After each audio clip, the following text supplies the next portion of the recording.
What's going on? Welcome back to the channel. My name is Ryan, and in today's video we've got yet another Aurora powered Ward Blue Steel Song gameplay video. I hope you guys enjoy. Be sure to like the video, subscribe if you have not already, and let's get right into the gameplay video. Alright, so in today's video we've got our Aurora Blue Steel versus a Blurple deck. We're going to be looking to try and get as much removal as we can, get as much ink as we can, and hopefully not get disrupted too much by all the bounce. So starting off here before the mulligan, we've got Along Came Zeus, Pete, Beast, How Far I'll Go, One Jump Ahead, Mama Odie, and Pyros. And then we switch that out for One Jump Ahead, Mama Odie, A Whole New World, How Far I'll Go, Pete, One Jump Ahead again, and Strength of the Raging Fire. I do like that we have two One Jump Aheads in our hand. Although we don't have a turn 1 play, it's going to allow us to have a turn 2 play, get that Mama Odie down, and then potentially just set up some extreme ramping if the board state isn't too out of control. We are going first in this game, and we're going to start off by inking a Pete, and then, like I said, we don't have the turn 1 play. We didn't pull the Develop Your Brain, so we just pass it to our opponent. They're going to go ahead and ink a Let It Go, and then play turn 1 a Chernobog's Followers, hoping to get some of that card draw that Amethyst is known for. We go ahead and draw a Grammatala, so now we actually have an even better turn 2 play. We're gonna go ahead and ink Strength of the Raging Fire, get that Grammatala on the board. That way next turn we can play Mama Odie, then have her sing, or have the Grammatala sing One Jump Ahead to instantly go from 3 ink up to 5, 6. With that we pass it back to our opponent, and they're gonna go ahead and ink a Goat, getting a Tipo out on the field, getting their ramp online. So now they skipped ahead, they add another card from their hand into the inkwell, thanks to Tipo, and then they just go ahead and quest with their Chernobog, and they use its ability so that they can draw a card and replace it before passing it back to us. On our draw, we pick up a Cusco card, which we can use for ink, since we don't really need to deal with many items, and locations will come later in the deck if they have them. We get that Mama Odie onto the field first, and now we're going to use the Grammatala to sing One Jump Ahead, putting one card into the inkwell for One Jump Ahead, and then another one into the inkwell for Mama Odie, going up to 5 ink on turn 3, and then we pass it right back to our opponent. We have more songs in our hand as well, so as long as Mama Odie is able to stay on the board, we're going to be able to do some crazy ramp. If they don't take out the Grammatala, we have another One Jump Ahead that we can sing with her, and if they do take out Grammatala, she goes right into our inkwell. So a really good card early on to sing with. They go ahead, they play a Mickey Mouse before they ink anything, getting up to 4 ink, and then they play a Merlin Crab for their ink. Then they go ahead and use Tipo to take out our Grammatala. It goes into the inkwell. Now we're up to 6, and it's refreshed when we ready up here. On our draw, we pick up an Aurora. So with all the ink that we have, we would be able to play her, get some safety for that Mama Odie, which we do. 5 ink exerted, and here comes the Aurora, giving ward to our other characters. And then here we're just thinking about if we should sing with Mama Odie to go even further ahead, or if we should just keep her straight up and untargetable. We choose to just pass it right back to our opponent. We can ramp even further on the next turn. Up against Amethyst, we've learned our lesson. We don't want our cards to be easily taken out by those foxes. So our opponent goes and plays a Merlin Rabbit, giving them that extra card draw. So after mulling it over for a little bit, our opponent goes ahead and doesn't actually ink another card per turn. They're just going to quest for 2 with their Tipo and their Mickey, and then pass it right back to us. We go ahead and draw a small Aurora, which we really don't need now that we have the big Aurora on the field. So we put her into our inkwell, and then we actually hard cast the One Jump Ahead to keep the Mama Odie safe, putting an extra 2 cards into our inkwell exerted. And then here we're just thinking about, do we want to play How Far I'll Go? Do we want to play A Whole New World? And if I play A Whole New World, do I want to sing with the Aurora, which we end up doing, clearing out our opponent's hand. We get rid of the How Far I'll Go, and then for our new hand with A Whole New World, we draw into a big Cinderella, 2 Mama Odies, and another big Cinderella. Along Came Zeus, Develop Your Brain, and a Pete. Now we still have 5 ink to go ahead and make some future plays. So while we have Mama Odie on the board, we go ahead and we sing another song. It's going to be, and then Along Came Zeus. I mean, play it for the raw cost, not sing it. Getting rid of the rabbit, letting them draw another card, and then we'll play Develop Your Brain. And I actually realized that we don't put the extra card into our inkwell here, but with Develop Your Brain, we get a Mufasa and an Aurora, putting the Mufasa into our hand. So now our plan here is pretty simple for our next turn. We've got the Pete to deny any actions. We've got Mufasa to once it gets online, start resetting our ink when he quests. We pass it back to our opponent and we wait for whatever they're going to do next. They go ahead and sing Friends on the Other Side with their Mickey, and then they're going to bounce the Mickey, which again, this could be a mistake that we didn't learn last time. We once again turned our Aurora into a Amethyst, getting it removed for pretty much a single card. And now our Mama Odie doesn't have protection, doesn't have ward. They go ahead and ink another Chernobog, and then for their last 3 ink, they play another Mickey Mouse, getting an additional ink into their ink while exerted. We finally ready up our 11 ink at this point, draw into a Sad Beast, but we have a single play in mind with 11 ink. First, for 3, we're gonna go ahead, play that Pete to prevent any actions from coming down. Most importantly, looking to try and avoid any like Let It Go. We get the Mufasa down. It's going to go ahead and exert any remaining ink, which we don't have anymore remaining. It's going to go ahead, shuffle up our cards, and then let our opponent pick what 2 cards to bring back to our hand. And we get a Grammatala and a Strength of the Raging Fire back from our inkwell to our hand.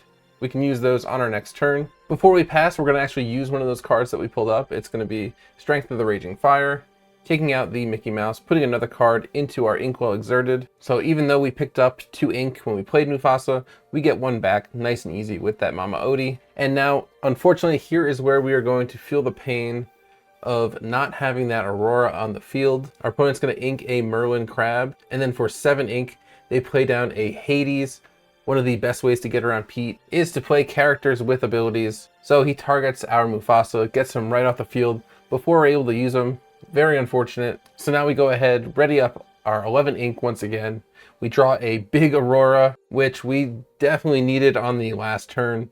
We're going to go ahead, play it here now. And then we're also going to put the Grammatala that we took back up into our inkwell. And for 7, we're going to get one of our big Cinderellas onto the field. And then to get on the board, finally, we're going to quest for 2. Now that we have a pretty wide board, we're going to be looking to try and close out this game as quickly as possible. All of our other characters do have ward with the Aurora on the field, so he's going to have to start attacking straight into our characters. So first up, our opponent actually uses the Hades, takes out our Pete. We put 3 damage back onto him, and then he goes ahead and plays the Bell card, allowing him to move 3 damage from one of his characters to one of our characters. Now he tries to target our Cinderella, but unfortunately he's only able to target the Aurora because of Aurora's ability. And here, just because we had to explain that to our opponent, and it's not too serious, we're just playing on Pixelborn, practicing, I go ahead and I let him actually take that play back. I think what he wanted to do was actually just get our Mama Odie off the field in one go. So instead, he goes ahead, plays a Madam M Fox for 2, picks up his Hades from the field, all that damage goes away, and he actually inks the Bell that he tried to play earlier. Then he replays his Hades, putting our Aurora into the inkwell, and now we ready up and we draw a small Aurora. We have 13 ink at our disposal. We've got a big Cinderella and a Mama Odie on the field. For 5, we're going to play our Sad Beast, turning on the card draw that we're going to get every single turn, as long as he doesn't get damage onto him. And then we're just counting out, making sure we have 7 ink here. And we're going to play our second big Cinderella. Unfortunately, we don't have any songs in our hand, so we can't benefit from Mama Odie. We also can't attack into ready characters. So we just go ahead, we quest for 4, taking the lead in this game, and we're going to force them to attack into us. We pass the turn back to our opponent, and then first thing they're going to do is they're going to take their Madam Mim Snake and take our Mama Odie off the board, which we're pretty okay with, given that we have 13 ink at our disposal right now. Then they go ahead and drop a Elsa, Spirit of Winter, one of the OG cards of Lorcana. They're going to target both of our Cinderellas, so we can't ready them up at the start of our next turn. And then they go ahead, place a goat into the inkwell, and they just quest with their Hades. Our Cinderellas don't ready, but we do get the extra card from the beast, and we draw into a Pete and a Whole New World. We start off by inking in Aurora, getting up to 14 ink now. We could go ahead and play it, get a little bit more pressure on the board, but we start off just by straight up Whole New World, trying to get as many actions as we can. We get rid of our Mama Odies, our Petes. They had to put some Merlin Rabbits and some Mickeys into the discard, as well as another one of those Bells. For our new hand, we end up with 2 Develop Your Brains, a 1 Jump Ahead, Ariel, Sonic Warrior, another Sad Beast, a small Aurora, and I Find on My Platinum. We start off getting down that Ariel, Sonic Warrior, one of our favorite cards to use in the deck. Now, every time we play a song, we're going to be able to do additional damage to the opponent's characters. And here we're just going to play Develop Your Brain, try and get a more impactful song, because I really don't want to use One Jump Ahead, or I find in my platinum, if it's not going to give us an additional benefit. And unfortunately, we don't hit a song, we hit a Bell of the Ball and a small Grammatala. We'll put Grammatala to the bottom of the deck, put Bell into our hand, and now we have the option to use Bell of the Ball to give the entire field ward. With our remaining 2 ink, we go ahead, play another Aurora, and we just quest with the beast before passing it back to our opponent. I want to go as wide as possible, try and get the board to a place where we can close it out before a potential lucky dime comes out, or something else that can close the game really fast that our opponent might have. They're going to take their Hades and they're going to use it to sing Friends on the Other Side. If we played that Pete that we got rid of with our Whole New World, we would have been able to prevent this. They're going to ink a Hideaway. We were actually laughing because they use this card specifically for the Sapphire Steel matchups. And since I don't have any items in the deck, he was just holding on to it, waiting for me to play something that he can use with Hideaway, but it never came out. So he had to just keep inking them. And then for their next move, they're going to go ahead, play a Merlin Crab, giving their big Elsa additional strength, enough to take out our Cinderella in one go. We're going to put 5 damage back onto it. And then they actually give their Cogsworth Rush so that their Merlin Crab can attack into something. It's going to sacrifice itself into our Cinderella, although we only take 1 damage back. Now with the Crab leaving the field, he's going to be able to give another 3 attack to one of his characters, to which he gives it to the Snake, which is now enough to take our Cinderella off the board. Then our opponent goes ahead, plays the Madam M Fox, takes his Cogsworth back off the board, and he can use that Madam M Fox to swing right into our beast, preventing any future card draw. And with some leftover ink, they go and play a Tipo, putting an extra card from their hand into the inkwell, play a Cogsworth yet again. Now they can send that Tipo into beast, take him off. They got the added benefit of getting that extra card, picking that Cogsworth back up, giving a Tipo Rush, getting rid of it, doing more than enough than his job, and finally passes the turn back to us. We do still have our Ariel Sonic Warrior on the field, and we do have songs in our hand. We start off by playing a One Jump Ahead. Even though we don't need the extra ink, that allows us to pay an additional 2. Then we can deal 3 damage to the Elsa and remove it from the field of play. We then play another Develop Your Brain, really looking for another card that we can use and have an impactful song. We get a Along Came Zeus and a Mama Odie. So we're going to put that Along Came Zeus into our hand, and that's going to be the next thing that we play. We're going to target that Hades with the Along Came Zeus, paying the additional cost for Ariel to completely take it off the board. Now leaving them with just a Cogsworth in play. We still need to ink for turn, so we put down the Aurora, and then for 4, we're going to play our Bell of the Ball, giving all of our characters ward until our next turn, and we just quest for 3, getting to 11 before passing it back to our opponent. When you have that Ariel in your hand, just the ability to pay an additional cost to pretty much get some crazy board clear is really fun, and definitely with the 2 opponents that I've played against with this deck, it definitely catches them off guard, and they really need to prioritize taking that Ariel out. Hey, shout out to Eric Miller for subscribing while we're recording this commentary. You could be just like him, hit that sub button. If we're live and recording, you might pop up in a video. But all right, let's focus back on the gameplay. Just explaining what the Bell of the Ball does, because I think our opponent was trying to target us with some of their cards in hand. Maybe they had like another Hades or something. They just go ahead, they play another rabbit, get an additional card. Then they play 2 to play a snake, get another card from taking the rabbit off the field. They're really just searching for an answer in their deck. Then they're going to play the rabbit yet again. So drawing 3 cards, they do have more than enough ink to just keep comboing this. They ink a Cogsworth, and then for their last 3 ink, they play Friends on the Other Side. Really searching for anything that's going to answer our current board state, especially with the ability to just rapidly target any of their cards when we play a song. And we actually draw into one of our best songs, and that's going to be Let the Storm Rage On. So we pay 2 ink, we deal 2 damage, we draw a card, and then we're going to pay another 2 ink to deal another 3 damage. And with our draw card, we're going to actually pull another song with One Jump Ahead. With that additional damage from paying the extra 2, we're going to take Merlin Rabbit off the field. We give him another card, but he'll no longer be able to keep bouncing it. We pay 2 more to play that One Jump Ahead, so that we can pay another 2 to take care of the snake. Yet again, just clearing out the board, giving our Ariel a little bit of safety in questing. We can get a sad beast onto the field. We quest our entire board, going all the way up to 16, and now we have game on the table. He's going to open up with a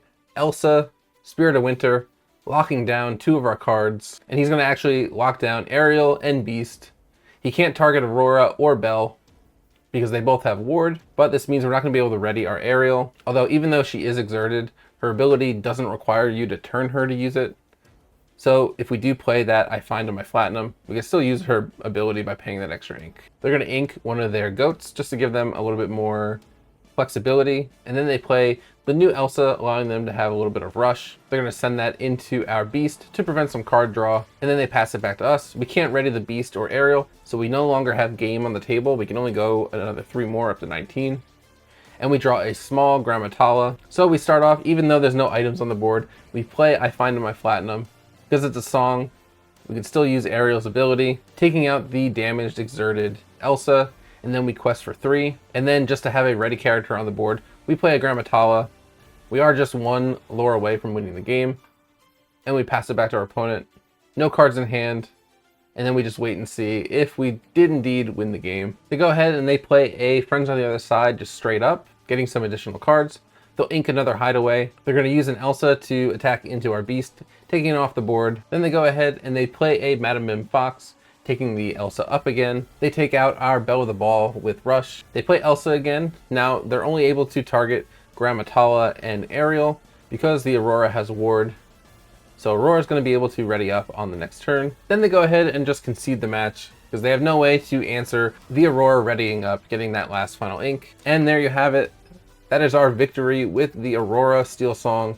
No items in Sapphire Steel, just playing a bunch of songs, getting a bunch of ink from Mama Odie, using all that ink to clear the board with Ariel. The only mistake that we keep making is we keep turning our Auroras, but I think we're starting to learn from that, and hopefully we won't be caught off guard again the next time we play Amethyst with Aurora. That does it for today's video. If you guys enjoyed, be sure to hit that like button. We've got plenty more of these style videos coming to the channel. I thank you again for taking the time to support this little channel. I hope you guys have a great rest of your day, and I'll catch you guys in the next one. See ya.